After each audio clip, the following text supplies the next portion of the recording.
भारतीय सेना के chief general MM Naravane eastern command का दौरा करने पहुंचे। जनरल नरवणे यहां ऑपरेशनल तैयारियों का जायजा लेने पहुंचे थे। इस दौरान आर्मी चीफ एक अलग ही अंदाज में नजर आए। जनरल नरवणे पहली बार एक नई कॉम्बैट यूनिफॉर्म पहने दिखे। उनके साथ इस दौरान सेना के तमाम बड़े अधिकारी भी मौजूद थे। आपको बता दें कि यह नई कॉम्बैट यूनिफॉर्म भारतीय सेना में शामिल की गई है। सेना दिवस के मौके पर इसे लॉन्च किया गया था। साथ ही पैरा कमांडोज इसे पहने नजर आए थे। भारतीय सेना को मिली ये नई कॉम्बैट यूनिफॉर्म पहले वाली यूनिफॉर्म से काफी अलग है।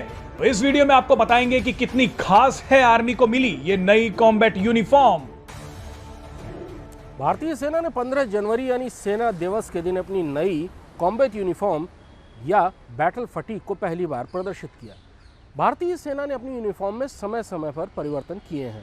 आज़ादी के समय भारतीय सेना की यूनिफॉर्म खाकी होती थी, लेकिन कुछ दिनों बाद ही खाकी पाकिस्तानी सेना की यूनिफॉर्म रह गई और भारतीय सेना ने अपनी यूनिफॉर्म को जैतूनी हरा यानी ऑलिव ग्रीन कर दिया।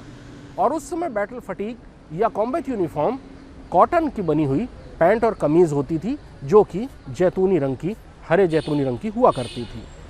90 के दशक में सेना ने अपनी कॉम्बैट यूनिफॉर्म यानी बैटल फटीग को डिसरप्टिव पैटर्न के तौर पर बनाया या जंगल प्रिंट के तौर पर।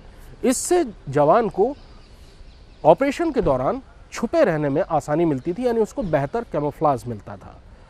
लेकिन जल्द ही इसकी कॉपी बहुत ज़्यादा होने लगी और 2000 के दशक में भारतीय सेना ने अपने डिसरप्टिव पैटर्न वाली यूनिफॉर्म में थोड़ा और परिवर्तन किया और उसमें हिंदी और अंग्रेजी में इंडियन आर्मी और भारतीय सेना छपवा दिया। दावा था कि इसके बाद इसकी नकल नहीं हो पाएगी, लेकिन फिर भी इस बैटल फटीग में कई समस्याएं थीं। सबसे बड़ी समस्या ये थी कि देश के अलग अलग टेरेन में इसमें बेहतर कैमोफ्लेज नहीं मिलता था।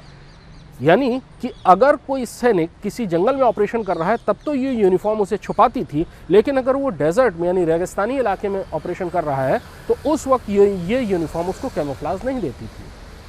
भारतीय सेना ने इस साल अपनी बैटल फटीग यानी कॉम्बैट यूनिफॉर्म को परिवर्तित किया है। सबसे बड़ा परिवर्तन इसके पहनने के ढंग में है।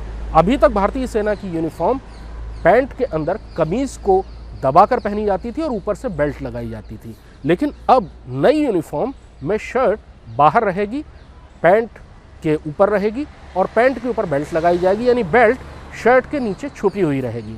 शर्ट के अंदर एक गोल गले की टी शर्ट पहनी जाएगी। इसका जो फैब्रिक है उसको 70% कॉटन और 30% पॉलिस्टर में रखा गया है।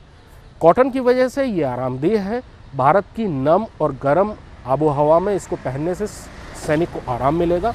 पॉलिस्टर की वजह से इसको सूखने में आसानी मिलेगी और ये बहुत जल्दी सूख जाएगा। इसको बहुत ज़्यादा धोने और सुखाने का झंझट नहीं है, ऐसा भी दावा किया गया है। इसके जो शेड्स हैं उसमें अर्दन शेड्स का यानी मटमैले रंगों का प्रयोग किया गया है, जिससे भारत की अलग अलग ज़मीनी हालात में उसको कैमोफ्लेज किया जा सके, उसको छुपाया जा सके। फैब्रिक बहुत आरामदेह है और इसको बनाने के लिए national institute of fashion technology की एक टीम ने भारतीय सेना के साथ लगातार काम किया और लगभग 1 से 1.5 साल की मेहनत के बाद ये डिज़ाइन, ये पैटर्न और ये पहनने का तरीका खोजा गया है। दावा ये है कि भारतीय सेना इसे पहनकर ज़्यादा स्मार्ट लगेगी, सैनिकों को इसे पहनने में ज़्यादा आराम मिलेगा। Presenting B News app available on Google Play and App Store. Download it now.